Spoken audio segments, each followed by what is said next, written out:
Beleza, vamos abrir aqui. Eu gosto de trabalhar, eu acho que a gente é pintor, né? E exemplos gráficos sempre ficam mais fixados na memória, porque uma imagem fala mais do que mil palavras, né? Então eu faço umas sínteses gráficas que eu acho que são importantes para a gente pegar o princípio abstrato da coisa, né? E eu queria começar falando sobre a questão do espaço, que está lá no primeiro capítulo daquele livro que eu coloquei lá do Orheim, Teoria da Percepção. Ele começa o livro, no primeiro capítulo é sobre a dinâmica, e logo no início ele começa falando da questão do espaço. É o primeiro ponto ali que ele trabalha, né? Quando a gente escolhe uma tela ali que tem um determinado formato, quando a gente escolhe um suporte, ou quando faz um retângulo assim, a gente delimita o campo do acontecimento.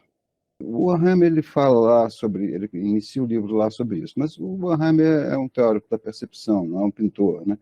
Então ele vai aprofundar até mais do que para a gente é relevante. Eu vou pegar aspectos que eu acho relevantes para a composição da pintura, na pintura, né?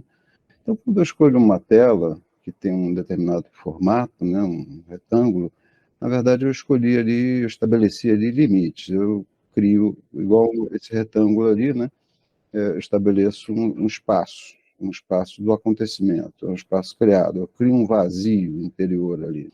E na Gestalt, eles vão, vou diminuir aqui, um dos princípios da Gestalt, assim, mais na verdade, não é uma invenção, é uma constatação empírica, né? Uma das bases das teorias da Gestalt é essa frase aqui: o todo é maior que a soma das partes. Ora, o que é esse todo aqui? É esse espaço criado, né? Esse espaço do acontecimento, esse espaço da ação compositiva que o pintor cria, e ele já é alguma coisa, ele já estabelece ali algo que é a mais do que todas as partes que vão entrar em cima, todos os elementos que vão entrar dentro da composição são esses elementos que funcionam como parte. Ora, o que é que esse espaço criado, esse vazio criado, acrescenta a essas partes? Ele cria, na verdade, um campo de relações, estabelece o limite para esse jogo das relações, né? Então, já é algo a mais. Ora, a gente até viu isso naquele quadro do Munch, né? O que significa isso? Ora, se eu tenho aqui um, uma pintura como a do Munch, que eu tenho ali umas cabeças e tal, mas aquela formazinha esse, que está ali no canto, né? Que é uma espécie de pode ser tipo, tem a forma de um grão de milho, né? Em si mesma ela não significa nada, é uma forma quase abstrata, né? Mas no todo ela adquire a conotação de uma cabeça. Eu tenho até um exemplo melhor aqui, que eu cito em um outro vídeo que eu fiz. Ora, esses elementos aqui desse lado, né, não é figura, né? Em si mesmo são manchas ali abstratas que vão adquirir a conotação de figura. Essa daqui até a gente pode reconhecer ali uma certa figuração, supor que é uma figura, mas o caráter dela, né, que ela está até com as mãos tapando os ouvidos, né, e as outras também, só é perceptível, isso só ganha essa conotação na medida em que a gente amplia isso um pouquinho, né, no jogo de relação com essa outra figura daqui, que é um pouquinho mais nítida, né? A gente percebe logo que é uma mulher com um vestido branco que tem as mãos tapando os ouvidos, ali tem a cabeça dela ali, o cabelo, né? Então, essa figura empresta a essa daqui esse caráter, né? De como se fosse uma outra personagem ali com a mão tapando os ouvidos, e o que alimenta essas aqui com esse mesmo significado. Então, o que está acontecendo é que há uma hierarquia aí onde há uma interferência dos elementos um em relação ao outro. É isso que a Gestalt está querendo dizer ali, que o todo é mais do que a soma das partes. Porque isso aqui em si mesmo não significaria nada, mas na medida em que cria uma tensão com esse elemento de cá, ele ganha essa conotação, né? Ou, por exemplo, esse retângulo de luz aqui em cima, né? Que diabo é isso? É um retângulo de luz ali, mas na medida em que a gente amplia o campo, a gente percebe que ele é parte da casa, ele é uma janela ali da casa. Então, o todo é que determina essas significações, tá? Então, vamos voltar lá. Vamos aprofundar isso aqui um pouquinho e aproveitar e vamos estabelecer aqui uma nomenclatura, né? Vamos combinar aqui uma nomenclatura, tá? Se eu fizer uma forma, tem um campo visual lá, não faço uma forma qualquer aqui, né? Ora, o que que é isso? Não dá muito para dizer, né? Se eu não posso dar um nome, se eu não posso nomear isso de alguma maneira, eu vou dizer que isso aqui é uma forma abstrata, tá? Agora, se eu faço algo assim, eu já posso dizer que isso aqui é um retângulo, né? Se eu dou um nome, né? É um retângulo, é um nome que eu estou dando a isso. Isso é uma forma geométrica, né? Uma forma geométrica. Ora, se eu acrescento ainda aqui um triângulo aqui em cima, vou botar aqui um triângulo aqui, isso já começa a conotar aquelas casinhas, né, que a criança faz, né? Pode significar aqui uma casa, né? E que tem uma relação entre o triângulo e o retângulo. Se eu boto um outro retângulo aqui, isso é uma casinha. Se eu boto um quadradinho ali dentro, virou uma janela, né? Então, esse jogo de relações entre as formas, né, é que vai criar essa significação. Ora, o que, que é isso, né?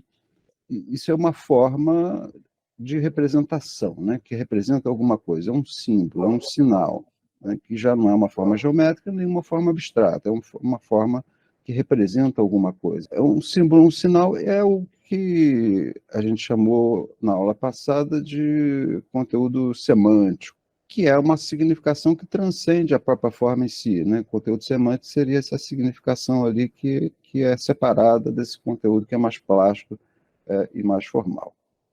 Então, vamos voltar aqui para o nosso espaço visual.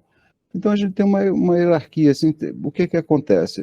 Há uma interferência, na realidade, de uma forma para outra, quando você estabelece esses limites, quando você estabelece esse campo visual, e o todo é maior do que a soma das partes, justamente por esse jogo de relações. Então, quais são as relações que são abertas aqui dentro do espaço visual que são importantes para nós, né? Vamos incluir aqui, por exemplo, uma horizontal. Se eu boto ela aqui na parte de baixo, ela tende a funcionar como uma espécie de chão para o acontecimento. E tudo que é colocado acima dela passa a funcionar como uma espécie de base ali para tudo que vai entrar em cima, que é uma conotação diferente. Se eu jogar ela para cima, ela ganha uma outra conotação, ela cria um espaço para baixo que vai ser ocupado, e cria uma espécie de uma extensão. Isso a gente viu, inclusive, naquele exemplo do coroa, né? No exemplo do coroa, a gente tem uma linha do horizonte lá embaixo, né? Para que ele bota a linha do horizonte lá embaixo? Ele bota a linha do horizonte na parte inferior para justamente criar um grande espaço de céu luminoso sobre o qual ele vai construir ali as silhuetas, que é o que ele estava interessado em fazer, então ele bota essa linha do horizonte aqui embaixo. É diferente, por exemplo, de um Van Gogh, né? Que vai fazer o contrário, ele vai botar a linha do horizonte. Eu estou falando só dessa horizontal primeira aí que entra no campo visual, né? Nesse primeiro momento, né? Então, o Van Gogh já bota a linha do horizonte lá em cima para justamente criar uma grande extensão, um grande campo ali de acontecimento, que é o terreno ali que ele vai ser criado, né? Então, a localização ali dos elementos interfere na coisa. Primeiro a gente está falando das horizontais, né? Agora vamos falar das verticais. Eu boto aqui uma vertical aqui nessa borda de cá, ela tende igual ocorre com a horizontal, né? Ela tende a criar uma baliza ali que cerca e que empurra todo o acontecimento para esse espaço aqui posterior, né? Se ele estiver perto da borda, né? Agora, se ele estiver lá do outro lado, essa linha estiver aqui, ela tende a reter todo o acontecimento nesse campo de cá, porque essa, na verdade ele combina ali com a borda, né? E serve como uma espécie de baliza para o acontecimento, ele segura o acontecimento. Então, por exemplo, a gente tem, deixa eu puxar um exemplo aqui, que a gente vai ver esse quadro inúmeras vezes, mas vamos alimentando ali de percepções, né? Então, a gente tem, por exemplo, esses troncos aqui no lado direito que funcionam dessa maneira, né? Eles meio que seguram esses troncos aqui, né? Eles seguram todo o acontecimento, porque ali a gente tem o deus do vento, Zéfiro, soprando ali o corpo da Vênus, né? Que faz uma grande curva para cá, e ele é retido pela hora, que é essa figura aqui da primavera, né? Que segura esse negócio, e esses troncos aqui ajudam a reter esse movimento, porque tem uma grande força, na verdade, indo nessa direção, né? É claro, a gente tem um grande triângulo principal, mas a gente tem essas forças de campo, por conta do balanço do corpo da Vênus e por conta do sopro ali do deus do vento, que é retido tanto pelo braço aqui da deusa da primavera, quanto por essas verticais aqui. Então, as verticais, assim, dependendo da situação que elas são colocadas, elas funcionam do local, né, do campo visual onde elas são aplicadas, elas têm uma interferência ali. O espaço interfere na função que esses elementos vão ter, né? Então, o espaço, na verdade, ele cria um jogo de relações de proporção internas ali. A gente ainda tem as outras duas diagonais, que também são importantes para a gente, né? Os pintores também usam bastante, que é essa diagonal aqui, é a descendente, chamada diagonal descendente, porque ela vem de cima para baixo e da esquerda para a direita, né? Que é o sentido tradicional da leitura, pelo menos do homem ocidental, né? Então, essa é a diagonal descendente, e a outra seria a chamada diagonal ascendente, tá? Essa diagonal descendente aqui, ela é um pouco perigosa, alguns autores comentam isso, e de fato alguns pintores também trabalham com cuidado ao criar essa força daqui, dessa diagonal, né? Porque ela, como a leitura do homem ocidental é assim, né, de cima para baixo e da esquerda para a direita, a tendência é essa diagonal jogar o olhar do observador para fora do campo visual. Então, ela tende a jogar para fora do campo visual. Então, é comum que os pintores, às vezes, coloquem uma forma que contém esse movimento aqui para não deixar o olhar escorregar para fora. Tem também aqui um bom exemplo disso, que é um quadro do Tiziano, que é um maneirista ali do pós-renascimento, né? Não é nem um quadro dele, não, tá? Porque naquela época eles não tinham universidade, né? Eles estudavam no ateliê de um mestre. E o mestre dele era o Bellini, professor dele, né? Onde ele trabalhava. E o Bellini começou esse quadro, mas morreu. Aí o Tiziano terminou o quadro. Então, ele vai colocar essa figura aqui, fazendo esse C aqui, justamente para segurar esse forte movimento que é criado, né, que vem desde lá de cima, essa força aqui desse céu entrando aqui, tem uma forte força nessa direção. Então, para não deixar o olhar do observador sair para fora da composição, ele coloca essa figura aqui nessa forma bem geométrica, né, bem claro, né, a curva que ele faz para segurar essa dinâmica. Então, uma passagem do Orheim, que eu bati o olho aqui agora, que eu vi que ele vai falar justamente naquele capítulo lá sobre o equilíbrio, né? Que ele vai dizer o seguinte, é a questão da instabilidade daquele campo visual. Se eu botar uma horizontal, vamos fazer uma paisagem, por exemplo, botar uma horizontal que está bem no meio, né?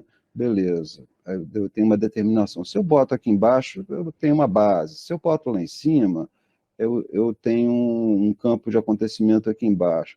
Agora, se eu boto, não é nem no meio, nem acima, aqui é o quê? É para estar no meio, é para estar em cima, é para estar embaixo? Cria uma espécie de ambiguidade, é como se não tivesse uma definição precisa, segura do que está sendo montado, né? E é isso que ele está indicando aqui nessa passagem, quando ele diz isso.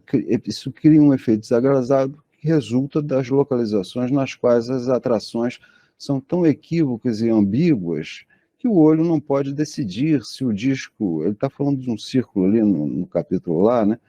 Mas aquela horizontal também serve, é o mesmo efeito, né? Se decidir se o disco pressiona em uma direção particular, né? Tal oscilação torna a afirmação visual obscura, interferindo no juízo perceptivo do observador.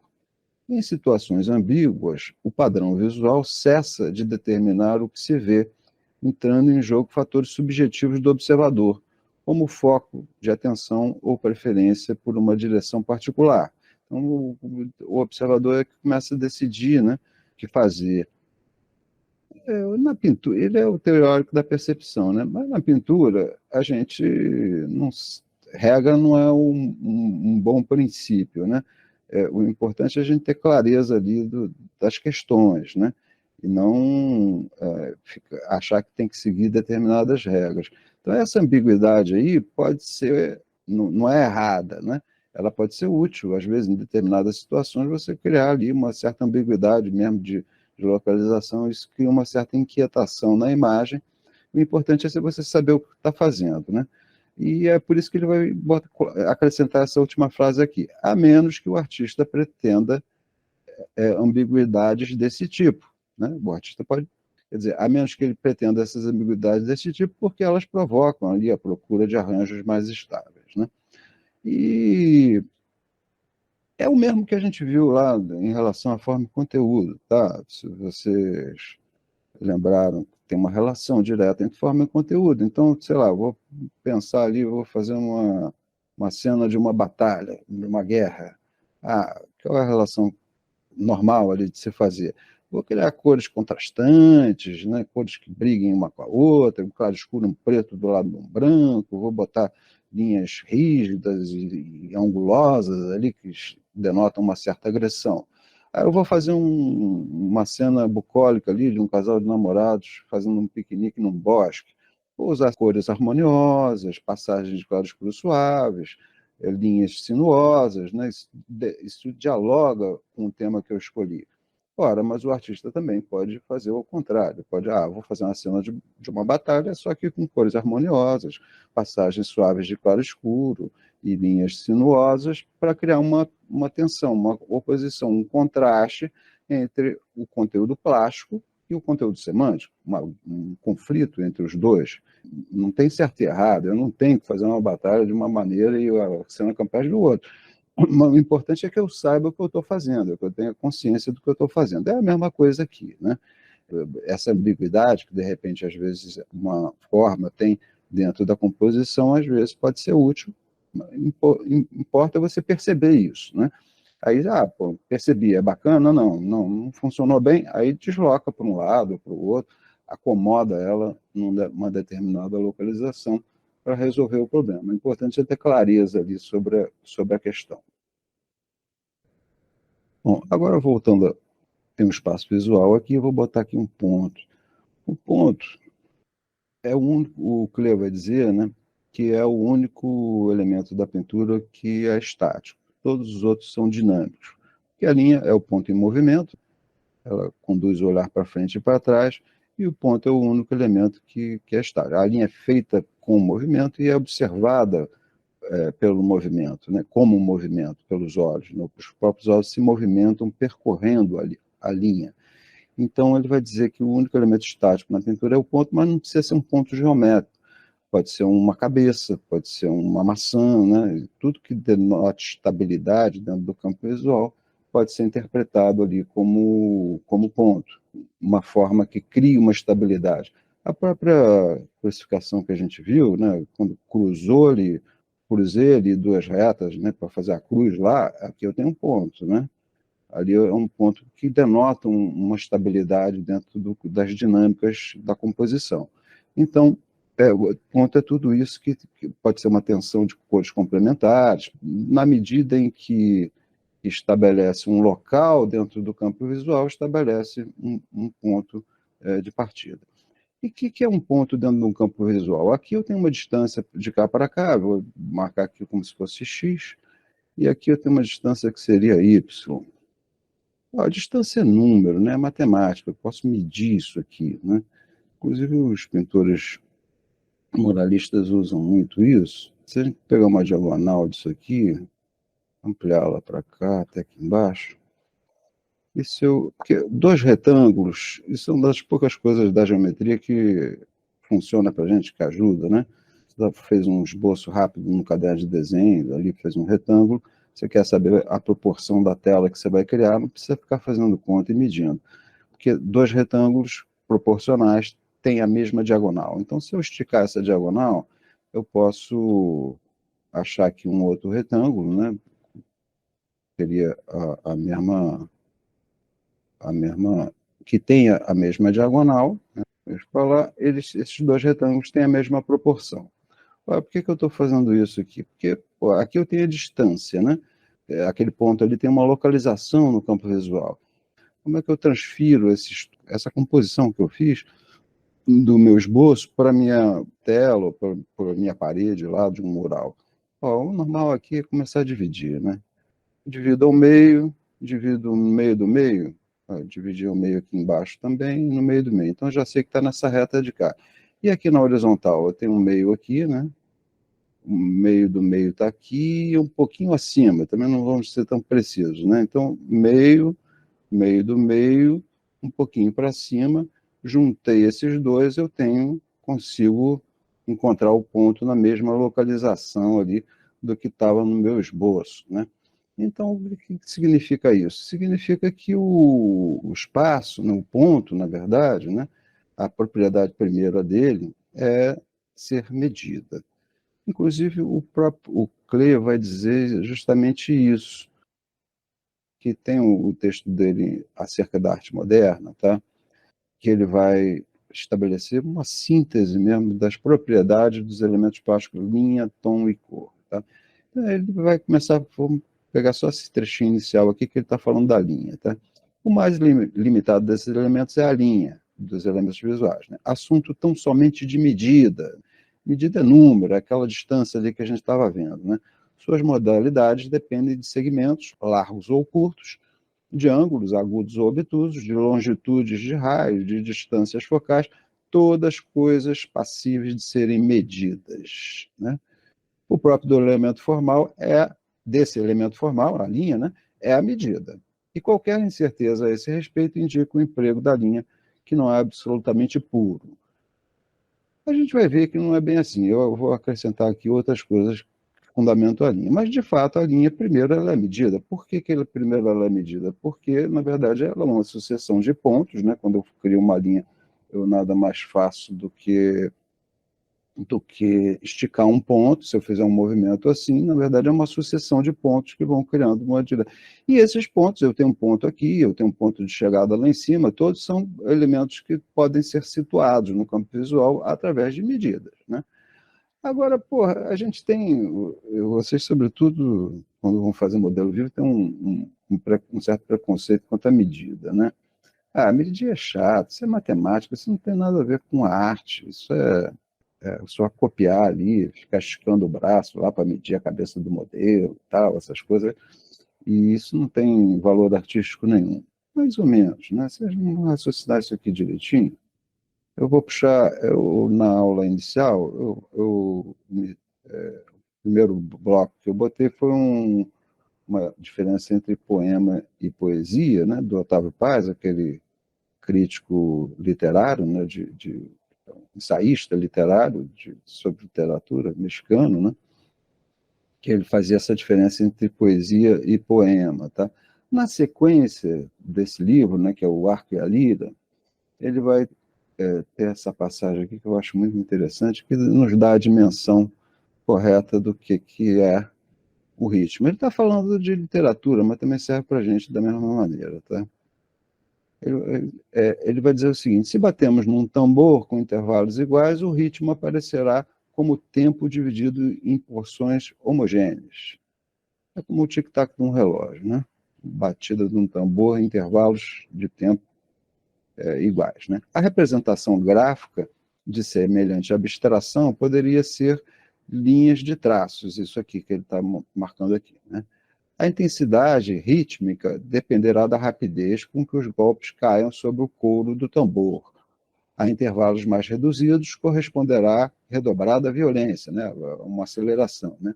As variações dependerão também das combinações de batidas e intervalos, né? Por exemplo, aí ele começa a botar aqui umas barrinhas na diagonal aqui, né? Seria uma variação ali daquela batida inicial mais monótona, né? Embora reduzida a esse esquema, o ritmo é algo mais do que medida, tá? Algo mais do que tempo dividido em porções. A sucessão de golpes e pausas revela uma certa intenção, algo como uma direção, é um sentido, né? O ritmo provoca uma expectativa, ele suscita um anelo, ele nos coloca em andamento junto com aquela cadência, né? Ele vai nos envolvendo com uma determinada cadência, a música é mestre em fazer isso, né? Se for interrompido, sentimos um choque, algo se rompeu. Se continua, esperamos alguma coisa que não conseguimos nomear. A gente entra naquele movimento, mas a gente não sabe até onde ele nos vai levar, né? O ritmo engendra em nós uma disposição de ânimo, que só poderá se acalmar quando sobrevier algo, né? Então a música faz muito isso, né? Coloca num mandamento, de repente tem pausas, tem ápices da música, né? Vamos continuar aqui. Coloca-nos em uma atitude de espera. Sentimos que o ritmo é ir em direção a alguma coisa, né? O que seja, mesmo que ainda não saibamos o que seja essa coisa. Todo o ritmo é sentido de algo. Assim, o ritmo não é exclusivamente uma medida vazia de conteúdo, mas uma direção. Ela não é vazia de conteúdo, mas uma direção, um sentido que estabelece ali uma, um sentido de ação compositiva, né? De composição mesmo, de intenção, né? O ritmo não é medida, mas tempo original. Aí é a questão da poética ali mais literária, né? Tempo original, porque ele cria essa cadência. Então, vou até aproximar aqui mais um pouquinho. Então, não há que se ter preconceito em relação ao ritmo e à medida. O importante é fazer ela funcionar, fazer com que ela tenha uma função dentro da estrutura da composição. Então, sei lá, vamos botar aqui, 2, 3, aqui eu estou num ritmo monótono. Essa composição vai expressar, vai denotar ali uma certa monotonia do acontecimento. Ora, se a gente faz um negócio assim, vou começar a aproximar, eu já começo a ter um movimento de contenção, que de repente pode se expandir, né? Aí daqui a pouco, aí que era essa batida monótona inicial? Eu tinha que estar com um relógio. Aqui eu já tenho uma batucada. Daqui a pouco eu começo a botar um ritmo de horizontais também misturado, um ritmo de diagonais num outro sentido, e aí eu já tenho uma bateria de uma escola de samba. Daqui a pouco eu tenho claro escuro, eu tenho a cor, eu tenho diversos ritmos acontecendo simultaneamente, eu tenho uma orquestra sinfônica inteira de ritmos intercalados ali que vão criar uma cadência. Então, não é para ter preconceito com o ritmo, com a medida, porque o espaço estabelece justamente isso. Ao criar o espaço, na verdade, eu estou estabelecendo um campo onde as coisas têm relações, e essas relações, em parte, são de proporção mesmo, né?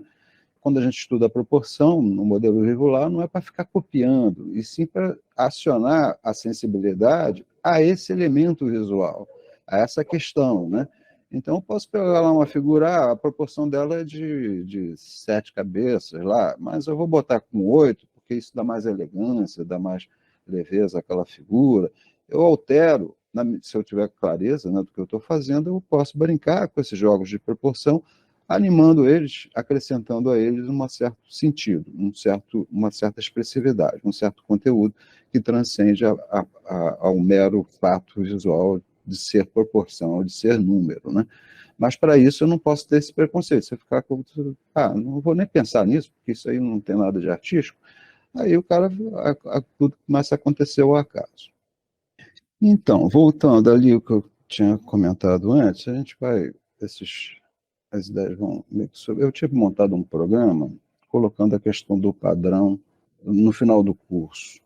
Mas eu estudei agora essa questão do padrão no doutorado, né, foi a minha pesquisa principal, e ele alimenta o pensamento da composição de diversas maneiras. Então, vou acrescentar aqui uma passagem do Klee, que foi a semente ali também do... Eu sempre usei ela na pintura 2, mas na pesquisa do padrão eu usei também a mesma passagem, o mesmo parágrafo, na verdade. Eu vou puxar para cá para ilustrar a nossa abordagem, porque ela tem a ver com essa questão da proporção, tá? E isso anima, de certa maneira, o negócio. Vamos deixar essa primeira frase que está itálico aqui para lá, porque ela é meio travada. Vou até ler aqui, mas a gente desconsidera. Aí ele vai começar assim, né? O dinamismo óptico, esse itálico é dele mesmo, esse grifo é do Klee mesmo, tá?